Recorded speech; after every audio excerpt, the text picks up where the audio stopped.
안녕하세요 여러분, 유튜브 레이딩공입니다. 오늘의 것은 전 세계 여러 나라 선수들의, 특히 축구 선수들의 귀하 선수들을 한번 보도록 하겠습니다.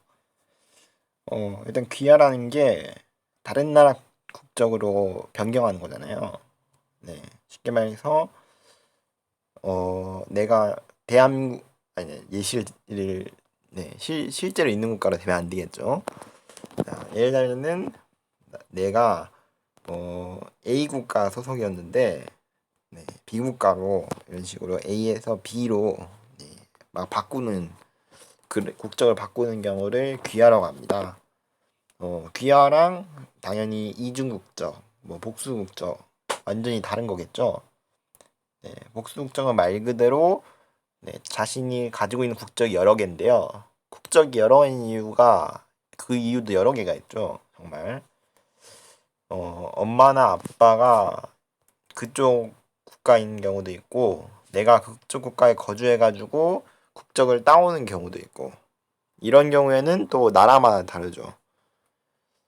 이민을 좀 잘 받아들이는 나라 같은 경우는 국적 취득에 좀 용이한 편이고, 그러지 않은 경우에는 우리나라 같은 경우는 국적 취득을 유럽 국가랑 비교했을 때는 취득하기 어려운 편에 속하죠.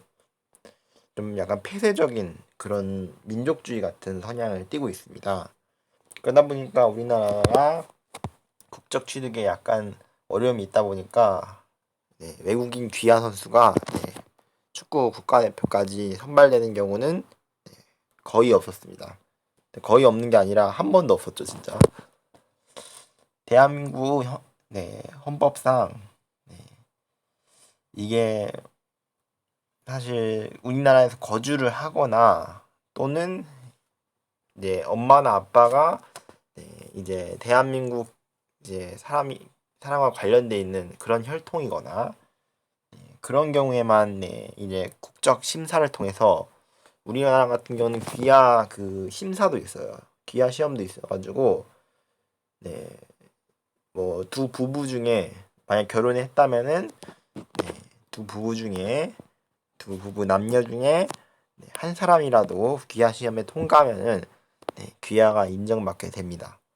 근데 귀하 시험이 좀 어렵다 하더라고요, 외국인 입장에서는. 그렇기 때문에 현재까지는 귀하가 상당히 좀 어려운 편이고요. 일반적으로 귀하하려면은 5년 이상 우리나라에 거주를 해야지만 귀하가 됩니다. 그러기 때문에 설령 5년 이상 거주한다 하더라도 귀하 시험에 떨어지면은 그냥 말짱 도루묵이겠죠. 그러다 보니까 지금 우리나라 같은 경우는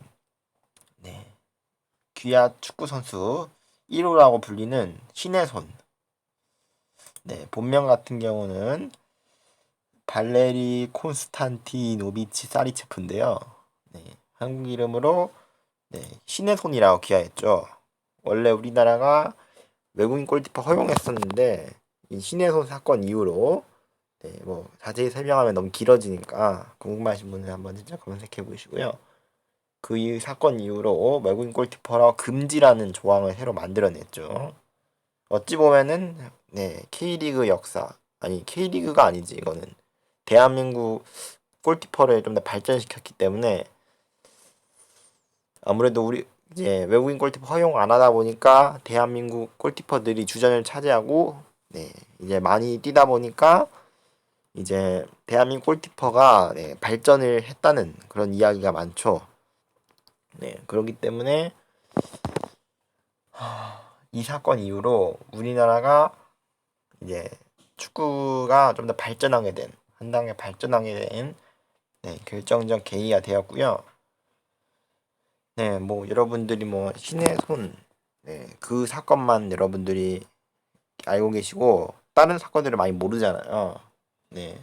신의 손 같은 경우는 정말 1차원적인, 그러니까 축구에 대해서 잘 모르는 그런 경우고요.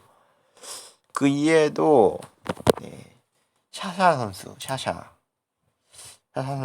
여러분들이 아시는 대로 수원하고 성남 1화에서 뛰었던 샤사 드라쿨리치, 뭐 K리그명은 샤샤라고 했는데 이 선수도 네 이제 귀화를 했었고요. 그리고 귀화를 해야 된다. 귀화를 할 뻔했어요. 귀화를 할 뻔했어요. 샤샤 같은 경우는 우리나라에서 세르비아 국적인데요. 원래는 대한민국으로 귀화할 뻔했어요. 근데 안타깝게 무산이 되었고요. 네, 당시 감독이었던 히딩크 감독님이 거부했습니다. 외국인 혼혈 같은 경우는 귀하면 안 된다. 라는 그런 얘기가 있어가지고 그런 거고요. 그래도 그 이외에 네, 여러 선수들이 귀화를 했습니다. 네, 수원에서 뛰었던 데니스 선수 러시아였는데 대한민국 국적으로 귀화했죠. 네, 뭐 그런 경우도 있고요. 그 이외에도 이사빅 선수, 이사빅도 사실 귀화 이름이고 네, 유고슬라비아에서 태어났는데 유고슬라비아가 지금 태어난 곳이 현재 크로아티아 쪽입니다. 네. 귀하던 이름은 야셴코 사비토비치인데요. 네, 이사빅이라고 귀하 이름을 정하게 되었습니다.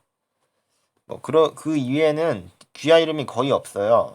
그 이외에도 뭐 에닝요, 뭐 로페즈를 귀하자, 뭐 말컴을 귀하자, 뭐 지금 광주에 임대온 조나탄 선수를 귀하자, 뭐 여러 가지 말이 나돌고 했는데요. 네, 일단 당연스럽게도 특별 기한은 안 되었고 일반 기한 하려면 5년 이상 우리나라에서 뛰어야 되는데 당연히 그게 안 됐기 때문에 다 무산이 되었죠.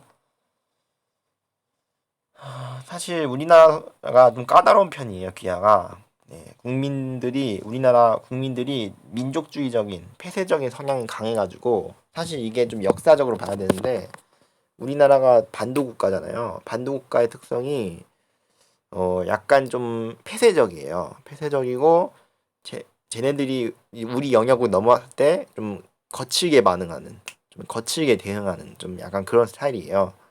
좀 나쁘게 생각할 수도 있는데 좋은 의미로는 우리 영역을 뺏기지 않아요. 그러니까 자기가 가지고 있는 걸 한 번 잡으면은 계속 뺏기지 않는 그런 성향을 가지고 있거든요. 그러다 보니까 우리나라가 지금 이제 우리나라가 가지고 있는 이 땅을 지키면서 지금까지 있을 수 있게 되었습니다. 어찌 보면은 그런 정신이 어쨌든 선조들이야말로 그런 정신 때문에 우리나라를 지킬 수 있었다. 그렇게 볼 수 있고요. 그건 뭐 역사 얘기고요. 그렇기 때문에 우리나라 국민들 성향 자체가 상당히 폐쇄적이에요. 그러다 보니까 다른 선수가 특히 우리나라하고 아예 관련 없는 우리나라 뭐 어머니나 아버지가 한국계라면 모르는데 그러지 않은 경우에는 좀 더 엄격한 편이에요. 어머니하고 아버지 중에 한국계고 한국말을 잘한다면은 귀화할 가능성이 높은데 물론 그러더라도 귀화 시험이 있습니다. 그렇기 때문에 그 귀화 시험을 통과하기도 어렵고 시간도 오래 걸린다 하더라고요. 1년 이상 걸린다고 하는데 귀화 한 번 하려고 진짜 인생을 완전히 뒤집어 버리는 그런 경우가 나타날 수 있기 때문에 귀화가 정말 까다로운 편이에요. 그리고 귀화한다 하더라도 국민들이 좋게 보지 못하죠. 대한민국 국민들이 쟤는 왜 대한민국 피가 아닌데 왜 그러는 거냐라고 하고 아버지나 어머니가 한국인이다는 이유로 한국인을 인정해야 하냐 또 그런 식으로 태클을 걸 수 있기 때문에 너무 무분별한 기한은 별로 좋지 않게 보고요. 그래가지고 우리나라가 중국이 지금 엘켈손이라든지 그 이에 기억이 안 나지만 다른 선수들 지금 막 귀화를 하고 있잖아요. 그런 선수들 귀화하는 거 보고 상당히 부정적으로 보죠. 중국 같은 경우.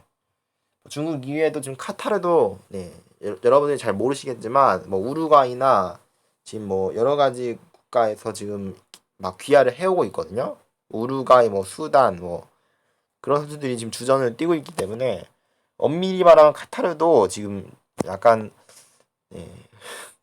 좀 그런 성향이 있죠. 카타르나 중국도 귀화를 자주 하는 편이고 필리핀도 아시아에서는 귀화를 많이 합니다. 필리핀계 선수들을 많이 귀화하는 편이고 전체적으로 팀 수준을 올리기 위해서 이제 국가대표팀 수준을 올리기 위해서 귀화를 하는 경우가 많습니다. 네, 그렇고요. 자, 반대로 우리 이웃나라 일본을 보도록 하겠습니다. 일본 같은 경우는 귀화에 좀 적극적인 편입니다. 네, 우리나라보다 좀 더 적극적이었어요. 왜냐면은 월드컵을 1998년에 처음 진출했는데 왜냐면은 그 전까지는 일본인으로 이제 순수한 일본인으로 이제 월드컵을 나가기 위해서 이제 월드컵 예선을 치렀는데 그때마다 번번이 탈락했어요. 그랬기 때문에 일본 입장에서는 절치부심했었죠. 기아를 해서라도 기아를 해서라도 월드컵을 꼭 가야겠다. 그런 의사가 있었기 때문에 1990년대부터 적극적으로 귀화를 시작하게 되었습니다. 일본 귀화 1세대라고 불리는 1989년에 귀화한 루이 라모스라는 이름도 일본 이름은 라모스 루이라고 되어 있는데 루이가 한자로 되어 있고요. 라모스가 가타카나로 되어 있습니다. 전형적인 일본인이죠. 국가대표로는 32경기 동안 한 골을 넣게 되었고요. 자, 그 이외에도 바그너 선수, 로페스 바그너, 산토스 알렉산드로, 그리고 세르이오 에스쿠데로, 그리고 다나카 마스쿠스 툴리오, 그리고 마이크 하프나 등등이 귀화를 했었고요. 축구를 좀 많이 보신 분은 아시겠지만 우리나라에서 이충성이라고 불렸던 일본 이름으로는 리 타다나리. 근데 이 선수 같은 경우는 좀 특이합니다. 궁금하신 분은 직접 한번 검색해 보시면 될 것 같은데 귀화 경로가 좀 특이해요. 주전 경쟁에서 밀려가지고 우리나라에서 밀려가지고 일본으로 귀화한 케이스거든요. 그렇고요. 그만큼 일본이 적극적으로 지금 귀화를 많이 받아들였습니다. 그리고 그 귀화 선수들이 A매치에서 주축 선수로 많이 활약했어요. 일본은 그만큼 1990년대부터 귀화를 했고 그 귀화가 성공했기 때문에 더 적극적으로 받아들이고 있거든요. 우리나라랑 전 반대죠 지금. 자, 그리고 중국 같은 경우는 앞서 설명한 것처럼 중국이 지금 13억이잖아 인구가. 13억, 뭐 14억, 뭐 15억 그 정도 됐나? 어쨌든 그런 식으로 전 세계 인구 수 현재 1위잖아요. 뭐 지금 현재 추세로는 인도한테 몇 년 뒤로 뒤집힐 것 같은데요. 뭐 어쨌든 1, 2위를 다투고 있는 국가로서 중국이 좀 웃기지만 그 13억, 14억, 14억, 15억 인구 중에서 축구에서 뛸 수 있는 주전 선수 11명이랑 후보 선수를 뽑지 못한다는 게 정말 어이가 없었죠. 그러다 보니까 아직 중국 축구 실력이 2002년 한일 월드컵 그때도 대한민국이랑 일본이 빠져가지고 개최국으로 빠져가지고 진출한 거지 그게 아니었으면 탈락했을 거예요. 그때 이후로 계속 중국은 진출하지 못하고 있고요. 자, 그러다 보니까 최근 들어서 적극적으로 기아를 하고 있죠. 여러분들이 아까 얘기한 대로 내가 엘케순 선수랑 그리고 니코 예나리스 그리고 알랑 선수 그리고 타이어스 브라우닝 중국 이름은 장광타이 이런 선수들을 적극적으로 이제 귀화 선수를 쓰게 시작했고요. 중국계 선수를 귀화하는 경우도 있고 뭐 엘케손처럼 전혀 상관없는데 귀화 조건 5년을 채우고 나서 귀화를 시키는 경우도 있습니다. 일본 선수들도 설명 안 했지만 보통 일본계 선수들을 많이 귀화시켰어요. 일본 J리그 같은 경우도 그런 식으로 국가대표팀을 어떻게든 귀화 선수로 채워보려고 중국은 노력하고 있습니다. 그 이외에 중동 지역 같은 경우는 귀화 선수들을 많이 쓰고 있는데요. 특히 오일머니가 강하죠, 엄청. 사실 피파가 이렇게 5년 이상 귀화 조건을 달게 된 이유가 여기 카타르 때문이에요. 중동 지역에 있는 카타르 때문인데 카타르가 아주 엄청난 짓을 저질렀죠. 당시 분데스리가에서 잘 나가는 공격수인 아일톤 콩갈베르 다실바라는 선수를 이 선수가 당시 브라질 국가대표팀이 너무 강해가지고 선발이 못 됐어요. 미치도록 잘했는데 정말 웃기게도 선발을 못 됐거든요. 그랬던 선수인데 이 선수가 카타르 스타즈 리그에서 뛰지 못한 선수예요. 뛰지 못했는데 카타르가 먼저 제의했어요. 카타르 국가대표로 뛰자. 돈 준다 하면서. 그러다 보니까 피파에서 제재를 걸었겠죠. 너무 이런 식으로 무분별하게 귀화시키면은 월드컵이 유소년 선수도 다 집어치우고 월드컵이 돈빨이 된다. 진짜 머니로 굴러가는 그런 머니 축구가 돼버린다라고 생각했는지 피파에서 결국 이 사건 이후로 제재를 걸게 되었고요. 그렇지만 카타르는 아직까지도 귀화 정책을 고수하고 있습니다. 왜냐면은 이게 좀 중국이랑 다른데 중국은 인구수가 엄청나잖아요. 솔직히 그 많은 인구 중에서 축구를 그렇게 잘하는 선수를 못 찾는 게 더 이상한데 카타르 같은 경우는 인구수가 300만 명도 안 돼요. 그렇기 때문에 300만 명에서 잘하는 선수를 뽑기가 힘들어요. 우리나라가 5천만 명 정도 되기 때문에 우리나라 인구수의 10분의 1보다 더 안 돼요. 거기서 하기 때문에 어찌 보면은 귀화 정책을 쓰는 것도 이해가 갑니다. 카타르 같은 경우는. 그래가지고 앞서 얘기한 우루과이 국적이었던 세바스티안 소리아 선수를 카타르로 귀화시켰고요. 그 이외에 수단 국적이었던 알모에즈 알리 자날라비딘 압둘라라는 선수를 귀화시켰습니다. 앞서 얘기한 세바스티안 소리아 선수 같은 경우는 카타르에서 지금 100경기를 넘게 뛰고 있어요. 아니 국가대표를 100경기 넘게 뛰고 있습니다. 그만큼 귀화거를 상당히 잘 보고 있는 국가였고요. 그 이외에 이라크, 팔레스타인, 시리아, 이란 등등등 귀화 선수들을 몇몇 쓰고 있는 국가들이 있습니다. 자, 그리고 동남아시아입니다. 동남아시아 같은 경우는 귀화 선수들을 적극적으로 활용하는 편인데 그 중에 가장 적극적으로 활용하는 팀은 아무래도 필리핀이겠죠. 필리핀이 워낙 옛날 식민지였던 영향이 있었던지라 귀화 선수를 적극적으로 활용하고 있고요. 여기서 말하는 귀화 선수는 솔직히 다 필리핀계 선수예요. 어머니와 아버지가 필리핀 쪽 사람이거나 그런 경우에 귀화시키는 거고요. 자, 그 이외에 태국, 베트남, 말레이시아, 인도네시아 등등등 이런 국가들 같은 경우는 귀화 선수를 많이 안 씁니다. 그렇지만 가끔씩 질적 향상을 위해서 귀화 선수를 쓰는 경우가 있는데요. 예시로 이제 베트남에 있는 박항서 감독님 베트남을 처음으로 최종 예선에 진출시켰는데요. 그만큼 대단한 업적을 했는데요. 그 중심에 있었던 베트남의 원톱 골키퍼 당반럼 선수 원래는 러시아계 선수입니다. 원래 러시아 선수였는데 베트남 국적으로 원래는 이중 국적이었는데 베트남 국적을 선택하게 되었고 그러다 보니까 베트남 국가대표로 현재 뛰고 있습니다. 아버지가 베트남인이었고요. 태어난 곳은 베트남이 아니라 러시아 모스크바에서 태어났습니다. 본명이라고 하면 안 되겠지. 러시아식 이름은 레프 쇼너비치 당크라는 이름을 가지고 있고요.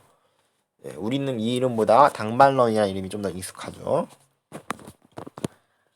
자, 그리고 필리프 응우엔 선수. 이 선수도 지금 발탁이 유력한 선수인데 자, 문제는 지금 이 선수가 체코 이중국적 선수라서 현재 지금 체코 국가대표로 뽑히려고 하고 있다. 그게 지금 유로 2020에서 교체 명단에 포함됐어요. 그렇기 때문에 사실상 이 선수가 교체돼서 투입되는 게 또는 선발로 들어오는 게 거의 사실상 확정이기 때문에 베트남이 아니라 체코 국가대표로 뛸 가능성이 현재까지는 상당히 높습니다. 자, 그런 선수들이 있고요. 자, 그리고 이제 유럽 선수들인데요. 유럽 선수들 같은 경우는 네, 당연히 잘하니까 기아를 많이 안 하겠지 생각하시는 분이 있는데 유럽은 일단 네, 특성상 2중 국적, 3중 국적, 뭐 심할 경우 4중 국적, 더 심할 경우에는 뭐 국적이 5개, 6개 있는 경우도 있어요. 그럴 정도로 네, 꼬이고 꼬였어요, 족보가. 유럽 같은 경우는 더 심합니다. 네, 그 형태가 그럴 정도로 심각하기 때문에 자, 그리고 브라질이 지금 앞서 얘기한 대로 실력이 있는데 브라질 국가대표 스쿼드가 엄청나가지고 선발이 못 되는 경우도 있어요. 국가대표로. 자, 그런 경우에는 스페인 같은 경우는 적극적으로 귀화 정책을 해가지고 네, 스페인 국적을 취득하면은 네, 스페인 국가대표 뛸 수 있게 하는 경우도 있습니다. 네, 그래가지고 네, 스페인 국가대표로 뛰는 경우가 상당히 많았고요. 자, 그 예시로는 뭐 디에고 코스타, 네, 브라질 국가대표팀이죠. 그리고 마르코스 세나 등등등등. 그리고 우루과이에서 귀화한 선수는 호세 산타마리아 선수. 이런 선수들이 되게 유명한 선수들이 네, 귀화해서 뛰고 있습니다. 자, 워낙 브라질에서 이렇게 선수폭이 넓고 하다 보니까 네, 귀화하는 경우가 상당히 많고요. 네, 그러다 보니까 네, 하나하나 설명하기 힘들어요. 브라질에서 다른 국가로 이제 귀화한 경우가 상당히 많기 때문에 제 같은 경우도 하나하나 다 설명하기가 좀 힘든 편이고요. 뭐 중국에 있는 엘케슨 선수도 원래 국적은 네, 브라질 선수였죠. 그렇게 얘기해 보면은 또 브라질 선수들이 기술이 좋잖아요. 피지컬도 좋고 하다 보니까 네, 브라질에서는 뭐 길거리에서도 축구를 한다던데 물론 치안이 불안하지만 네, 그렇지만 네, 그만큼 축구 대국인 만큼 네, 그런 면에서는 확실히 앞서가는 것 같습니다. 네, 그렇고요. 뭐 스페인만 그런 게 아니라 뭐 다른 국가들, 다른 유럽 너무 많기 때문에 너무 다 이해하기 힘들어요. 네, 여러 국가들에서 브라질에서 선수를 많이 빼오는 경우가 많아요. 그리고 가끔씩은 네, 이제 속국에서 빼오는 경우가 있어요. 네, 원래는 북미 영에서 뛰고 있는 이제 선수들인데 이제 북미라면 이제 골드컵인데 골드컵 쪽에서 이제 뛰고 있는 선수들이었는데 그 선수들을 이제 자국가 송영인 거예요. 송영인데 북미 쪽에 이제 가까워가지고 거기 축구협회에 가입이 돼 있는 경우가 있는데요. 그런 경우에는 그쪽에 있는 선수들을 자기 나라 국가로 귀화해가지고 네, 투입하는 경우가 있습니다. 가끔 가다가. 그리고 여러분들이 아시는 이제 리버풀에 있는 버질 반다이크 같은 경우도 네, 원래는 좀 수리남 국가대표가 아니라 수리남 국가대표란다. 그 수리남 개예요. 수리남 개. 수리남 쪽이랑 이제 피가 연결돼 있다는 거죠. 네, 그런 케이스입니다. 근데 네덜란드 국가대표 뛰고 있죠. 반다이크 같은 경우는. 네. 그렇게 되었고요. 네, 하나는 다 얘기하다 보니까 너무 길어졌네요. 자, 지금 그게 문제가 아니라 지금 문제는 우리나라예요. 지금 다른 나라 볼 게 아니라. 자, 우리나라인데요. 우리나라 같은 경우는 다시 말하지만 네, 귀하에 적극적인 편이 아니에요. 근데 앞으로는 이제 귀하에 좀 적극적으로 다가설 필요가 있을 것 같고요. 지금 당장 레알 유스에서 뛰고 있고 1군 데뷔까지 한 네, 마빈박 선수 같은 경우는 네, 지금 스페인, 대한민국, 나이지리아 국적을 다 가지고 있어요. 스페인 국적을 가지고 있는 이유는 네, 스페인에서 거주하고 있어서 그런 겁니다. 네, 그런데요, 네, 피부색을 보면은 흑인입니다. 네, 우리나라 국민 입장에서는 흑인 선수를 굳이 귀화해서 왜 쓰냐 라는 그런 생각도 들 수도 있고 굳이 혼혈 선수를 왜 쓰냐 네, 그런 생각도 들 수 있습니다. 충분히. 자, 이 문제에 대해서 어떻게 생각할까요? 네. 근데 설령 우리나라에서 마빈박 선수를 쓰고 싶다 하더라도 마빈박 선수가 레알 마드리드에서 1군 데뷔했어요. 그런 대단한 선수이기 때문에 우리나라가 아니더라도 스페인 쪽에서 먼저 국가대표를 뽑을 가능성도 있습니다. 일단 마빈박이 일단 성이 박씨잖아요. 우리나라하고 일단 연관성이 있는 그런 경우인데요. 될 수 있으면은 우리나라 국가대표에 투입하는 게 좋겠지만 선수들끼리 호흡도 안 맞을 수도 있고 아무리 기술이 좋다 하더라도 손흥민 선수가 우리나라에 있다 하더라도 우리나라 선수들끼리 가끔씩 안 맞는 경우가 있잖아요. 그런 경우에는 뭐 아무리 손흥민이더라도 힘들거든요. 그 물론 손흥민 선수한테만 적용되는 말이 아니라 다른 여러 선수들한테 전부 적용되는 소리겠죠. 자, 그렇기 때문에 귀하 같은 경우는 좀 신중할 필요가 있습니다. 정말 이 선수가 우리 국가대표에서 플러스 요소인가 그걸 생각할 필요가 있어요. 그렇게 제 생각에는 그렇게 생각하고요. 그래서 귀하 자체는 좀 신중할 필요가 있어요. 지금 대구에 뛰고 있는 세징야 선수도 뭐 귀하한다는 얘기가 있는데요. 제 생각에는 좀 더 신중할 필요가 있어요. 뭐 귀하를 하지 말라는 소리가 아니라 좀 더 다시 생각할 필요가 있어요. 나이도 좀 많기도 하고, 물론 브라질 선수들이 나이가 많더라도 국가대표로 나름 기량을 보여주면서 열심히 뛰고 있는 경우가 많기 때문에 약간 좀 브라질 국적이라서 좀 얘기가 좀 달라지긴 한데요. 그렇다 하더라도 그쪽 지금 세징야 선수가 뛰고 있는 이선 쪽이 우리나라 선수들이 상당히 많아요. 실력이 좋은 선수들이 많기 때문에 주전 자리를 꿰찰지 그게 좀 약간 의문입니다. 나이도 많기 때문에 적극적으로 활용 안 할 가능성도 있어요. 벤투 감독님이. 자, 어쨌든 재밌게 보셨다면 구독과 좋아요는 필수입니다. 저는 더 재밌는 컨텐츠로 찾아뵙도록 하겠습니다. 빠이.